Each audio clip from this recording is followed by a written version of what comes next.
Obrigado, senador Theomário Miranda, senador Paulo Paim, presidente também aqui da comissão. Theomário Mota, desculpa. E cumprimentar aqui os colegas da mesa, todas as lideranças, os Pataxó que também estão aí. Pode ter um local, pelo menos, para uma representação dos Pataxó também vir aqui para a mesa, né? Acho que está sendo providenciado. E a todos os presentes, agradecer pela indicação da audiência pública, que contribui sobremaneira na visibilização, não do relatório em si, mas dos dados contidos no relatório, que acho que esse é o objetivo, de visibilizar para que os órgãos públicos e, efetivamente, também os órgãos dos diferentes poderes do Estado brasileiro possam tomar iniciativas na perspectiva de reverter este quadro que, na nossa avaliação, é muito grave, né, de violências e violações contra os povos indígenas no Brasil, um quadro que tem se agravado sobremaneira nos últimos anos, né, e que, nas avaliações que a gente faz, se não forem tomadas iniciativas, ações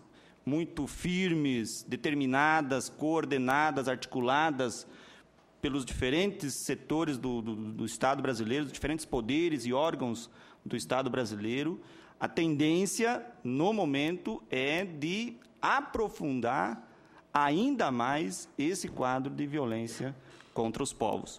Pensei de apresentar rapidamente alguns slides, aí, algumas informações gerais sobre elementos que nós consideramos fundantes e potencializadores das violações e violências contra os povos, que estão na base do processo de violência, que têm potencializado, são violências também em si, mas potencializam o processo de violência contra os povos no país.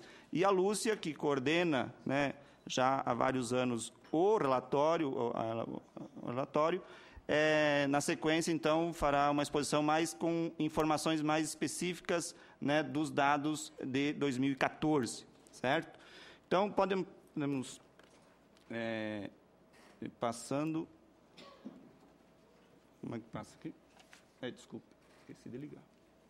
Ok, obrigado. Bom, aí são dados sobre os povos indígenas, 305 povos, 900 mil pessoas, são dados do IBGE, que falam 274 línguas, aquilo que, né, o presidente da FUNAI falou da diversidade dos povos. Bom, a nossa avaliação é que essa estratégia anti-indígena, ela tem 3 grandes objetivos, né? Impedir o reconhecimento e demarcação das terras tradicionais, que continuam invadidas na posse de não-índios, reabrir e rever procedimentos de demarcação de terras indígenas já finalizados e também, né, invadir, explorar e mercantilizar as terras demarcadas que estão na posse e sendo preservadas pelos povos. Nós observamos, então, que os povos indígenas estão sendo atacados de diferentes maneiras, né, por diferentes grupos econômicos anti-indígenas e no âmbito dos 3 poderes. E aí destacar algumas iniciativas que nós consideramos bastante graves nesse processo, que, como disse, tem início já em 2011, com o início da tramitação mais acelerada da PEC 215 no Congresso Nacional, mas também que tiveram alguns atos administrativos que, na nossa avaliação, estão dentro desse contexto e contribuem nesse processo de violação e violência contra os povos, como a Portaria 303 da AGU, de 2012, o Decreto 7957, né, que é um decreto presidencial de 2013, né? A gente não vai detalhar cada um deles, mas muitos, né, já acompanhando, depois também pode ficar com a apresentação. A Portaria Interministerial 060, que é de 2015, e o fato, no caso ainda do Poder Executivo, que, infelizmente, os procedimentos de demarcação das terras indígenas estarem, quando não parados, andando numa uma dimensão extremamente vagarosa, e isso, na nossa avaliação, potencializa também o processo de violação contra os povos.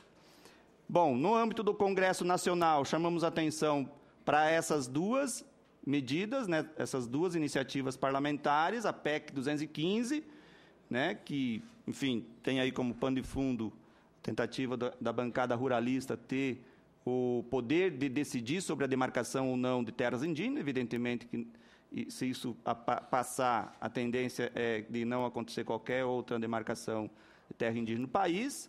E o PL 1610, que também tramita no âmbito atualmente do Congresso, da Câmara dos Deputados, né, numa comissão especial, também tem um potencial aí, caso, né, venha a ser aprovada, especialmente dependendo do conteúdo, né, da sua aprovação, de causar violências muito duras. Ainda a lei complementar, projeto de lei complementar 227, né, que define como relevante interesse público da União para fins de demarcação de terras indígenas, né? E isso limitaria, da forma pelo menos como está o conteúdo sendo tratado na Câmara, o direito de usufruto das terras pelos povos, de posse e usufruto, e a PEC 237, né, que permitiria, caso fosse aprovada, a posse indireta de terras indígenas por produtores rurais, né? Isso também abriria as terras para exploração agropecuária, né, por parte de não índios. Bom, aí são os dados em relação à questão dos votos necessários, né, para aprovação de PEC no país. E a demanda que nós temos, enquanto povos e aliados, né, tanto aqui no Senado quanto na Câmara, né, para alcançarmos, a fim de evitarmos a aprovação dessas PECs que estão sendo almejadas aí pelos setores ligados ao ruralismo e afins. Então, nossa avaliação, precisaríamos de que pelo menos 206 deputados ou 33 senadores não votem favoráveis a essas matérias. Então, nós temos aí uma demanda, né, Teomário, Paulo Paim, deputado Edmilson também, que está aqui, né, bastante considerável, né, considerando a conjuntura o quadro, né, de deputados eleitos e senadores também. Então, mas, felizmente, em relação à PEC 215, nós temos, né, uma situação um pouco diferente aqui no Senado, depois pode ser melhor comentado. E nós queremos chamar a atenção de forma particular e demonstrar toda a nossa preocupação também com as recentes decisões do Supremo Tribunal Federal, de modo especial as decisões da segunda turma do Supremo Tribunal Federal, que, no segundo semestre de 2014, anularam atos do Poder Executivo de demarcação de terras indígenas. Portanto, interromperam, dá para se dizer, procedimentos de demarcação já em fase avançada, 2 deles, no caso do Guarani Kaiowá, terra indígena Guirarucá e a terra indígena Porquinhos, né, cujas portarias declaratórias foram anuladas pela segunda turma, e um caso ainda mais emblemático, o caso da terra indígena Limão Verde, do povo Terena, lá do Mato Grosso do Sul, né, que teve o decreto de homologação anulado pelo Supremo. A justificativa para a anulação dessas medidas seria de que as respectivas terras não seriam tradicionalmente ocupadas pelos povos, né, o Supremo está dizendo isso, e está dizendo isso por que não seriam tradicionalmente ocupadas? Porque para que fossem consideradas terras tradicionalmente ocupadas, os povos teriam que obrigatoriamente estar na posse, né, da terra, na posse física da terra, em 5 de outubro de 88, ou, não estando na posse física da terra em 5 de outubro de 88, teriam que estar disputando essa posse, né, disputando em conflito, disputando essa posse.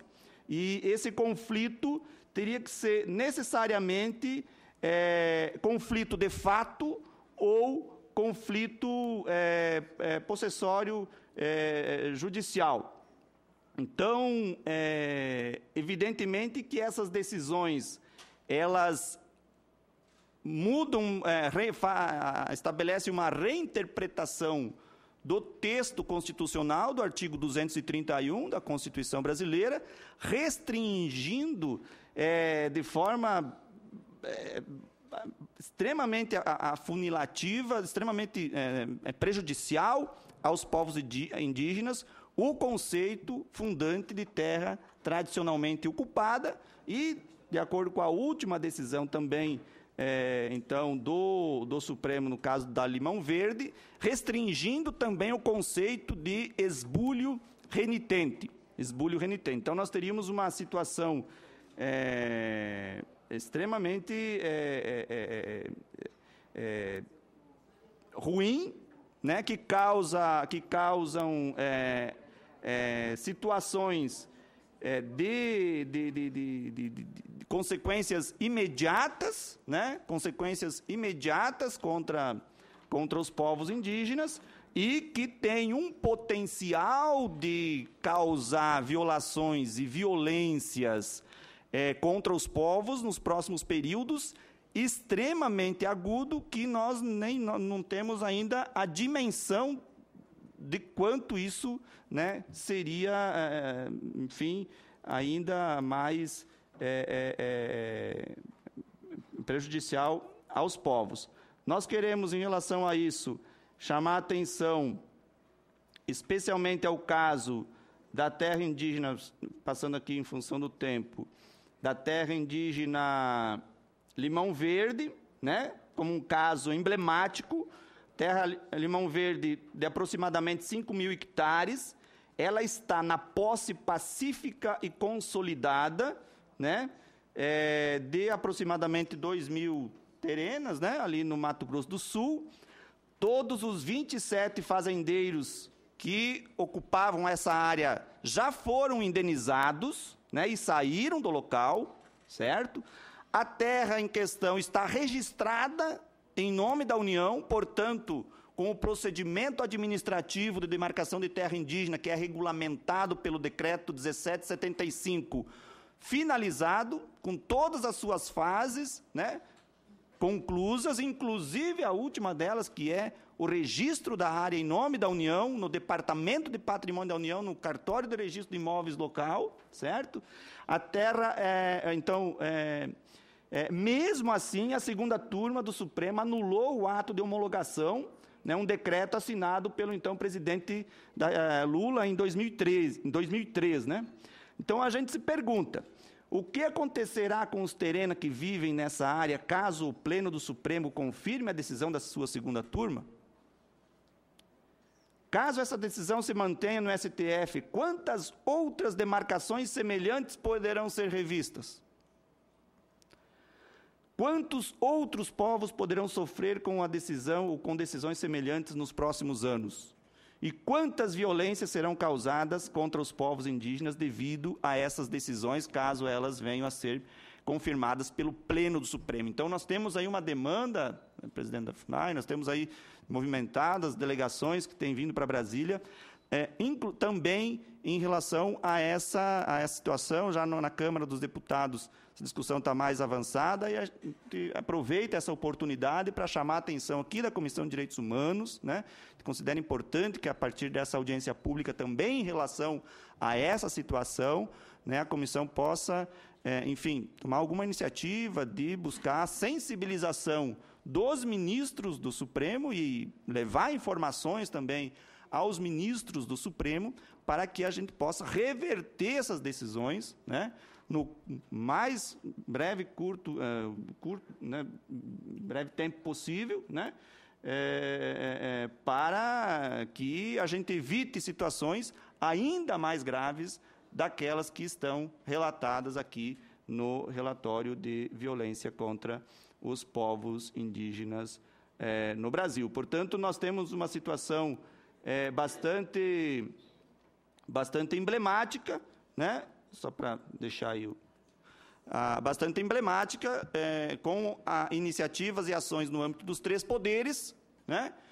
que contribuem para esse quadro que a gente considera fundamental, né, especialmente os povos indígenas, mas na nossa avaliação também organizações da sociedade civil de apoio e todos os espaços, né, de órgãos públicos que têm envolvimento com a causa, aqui o Senado, especialmente a Comissão de Direitos Humanos, né, estarmos muito articulados e atuando de forma permanente, sistemática, para fazer frente a essas ações, reverter essas decisões, reverter esse quadro também negativo aqui no Congresso e também sensibilizarmos, enfim, o Poder Executivo para que dê sequência regular os procedimentos de demarcação das terras, a fim de que a gente tenha aí nos próximos períodos uma situação menos dramática daquela que nós estamos observando atualmente. Do contrário, a nossa avaliação é que a tendência é que esse quadro piore nos próximos anos. Então, a gente, mais uma vez, agradece a oportunidade e, se alguém tiver interesse, enfim, vai ficar uma cópia aqui com a Comissão de Direitos Humanos e pode, enfim, levar que tem mais detalhes nas informações prestadas. Muito obrigado.